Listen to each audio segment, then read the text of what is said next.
Hi, if you don't know who I am, my name is Liam and I'm here to distract you from life. And if you're new to this channel, I make 2 videos every week. I've got 2 series running at the moment. One where we recap the new episode of Game of Thrones, and the other one where we look into drag queens that are outside of the drag race universe that might be on RuPaul's Drag Race, but we don't know, but we look into them a little bit more.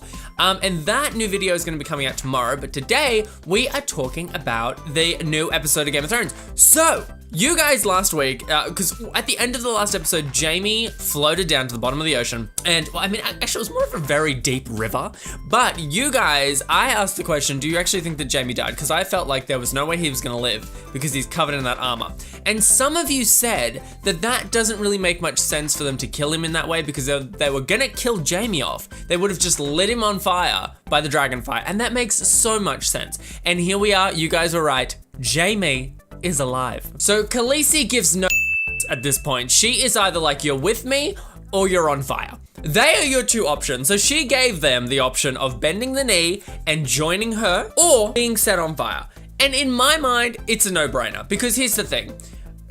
You either go with her and fight in a war and live, or you get set on fire. Okay, so say you bend the knee and you fight for her and then she loses the war, and then, you know, then Cersei gets a hold of you and she's like, you are a traitor, and then she kills you. I mean, so it's either die now or maybe die later. Do you know what I mean? Just bend the knee. I mean, honestly, everyone in this show just needs to bend the knee. John, I'm looking at you. In this situation, I mean, there goes the hottie.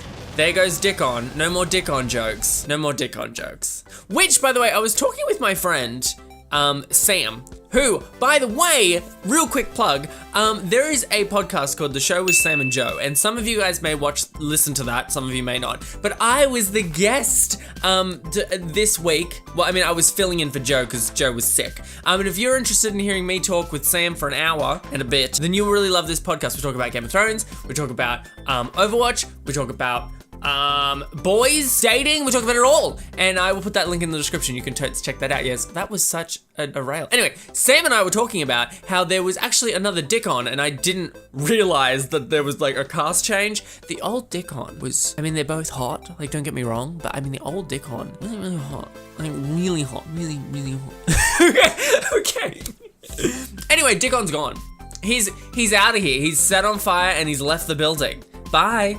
Bye. I'll miss your shoulders. I really will. So Khaleesi comes flying in front of Jon Snow, and he's gonna, like, it's the scene where he's like gonna touch the dragon on the nose, which, by the way, I knew that the dragon wasn't gonna eat him. I knew the dragon wasn't gonna set him on fire or bite his, but I just felt like maybe it was gonna happen. Anyway, when she flies down, she's on top of that dragon. That eye makeup, honey. She is fighting a war in the most elegant, fashionable style than any other queen in this business. You know what I mean? Look at that mug. She's here to slay in a number of different ways. And I'm not just talking about owning the Iron Throne. So we haven't really seen the dead people in this season so far. We know they're coming. Don't get us wrong, we know they're coming.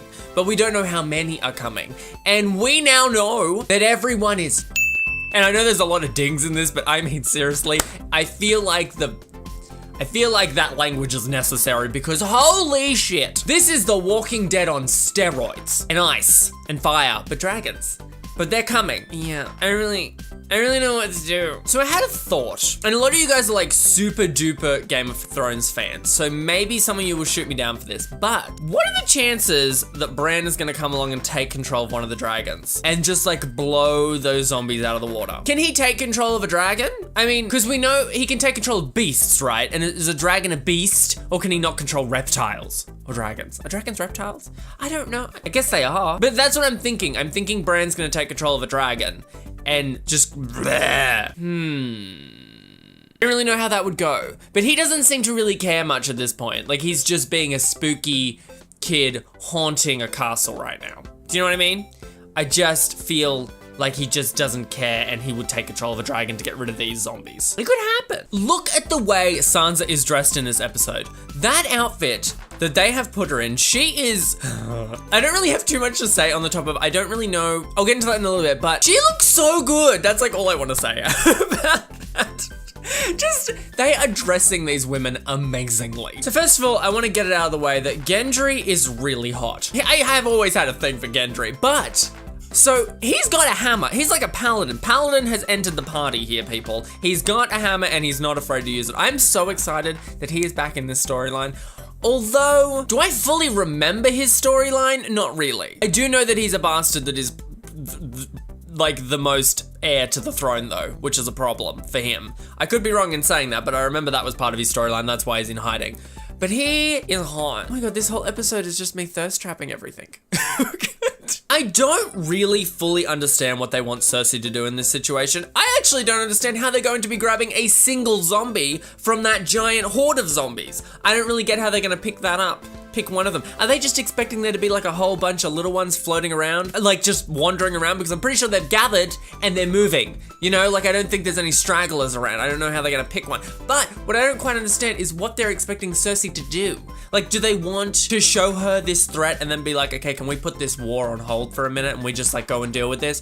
Honestly, human warriors are not going to do anything against this army. The only solution to this whole situation with the zombies is Khaleesi's dragons. Literally, that's the only option.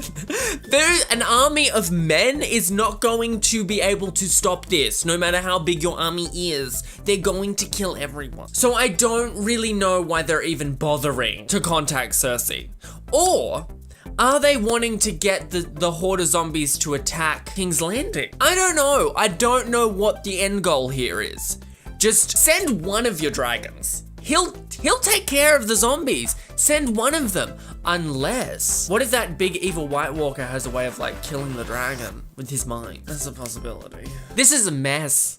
So Arya opened up that little thing and I swear to God, I paused it at this to read what it says.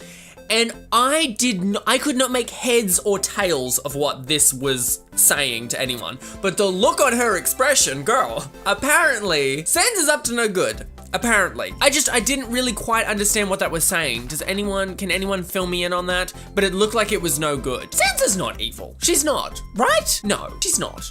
I don't think she's evil. Littlefinger though, I don't like Littlefinger. Y'all know I don't like Littlefinger. Although, Littlefinger definitely out-sneaked Arya. Do you think she knew that he was there? No, she didn't know. He's sneaky. He's too sneaky for our sneaky character. He's a sneaky Littlefinger. Okay, so at the end of this episode, Jon Snow and his little party of men, because literally there's a party there. All they don't. Okay, look, it's like 2 tanks and 4 DPS at the moment, and no healers. Like they are. But I mean, they're going off into the wilderness. And I don't understand why Bran... First of all, there was no family reunion between Jon Snow and Bran. But I don't understand why Bran was like, hey guys, I really don't think you should go through the wall because there's like a sea of dead people. Like right there, like they're just there. They're not far. And I just feel like maybe you should not go out there. I mean, Bran's all knowing, so couldn't he just say to Jon, like, can you just call up our aunt, you know, Khaleesi, and just be like, hey, can we like borrowsies one of your dragonsies to deal with this situation? That's what Bran should have done. I mean, he's not really being a very good 3-eyed raven, you know, he's not really saying what he should be saying and telling people what they need to be telling. I just don't really know if Jon's gonna live. Anyway, guys, that's all for me for this episode. If you enjoyed this video and you like watching Game of Thrones and coming back and having a chitty chat about it every week, make sure to hit the subscribe button. It is just below this video. It says the word subscribe. If you hit that, you'll be notified every single time I upload a video. Isn't that amazing? And guys, I make pop culture stuff here, and if that interests you, you should stick around. Guys, I hope you enjoyed this video, and I will see you tomorrow. Bye.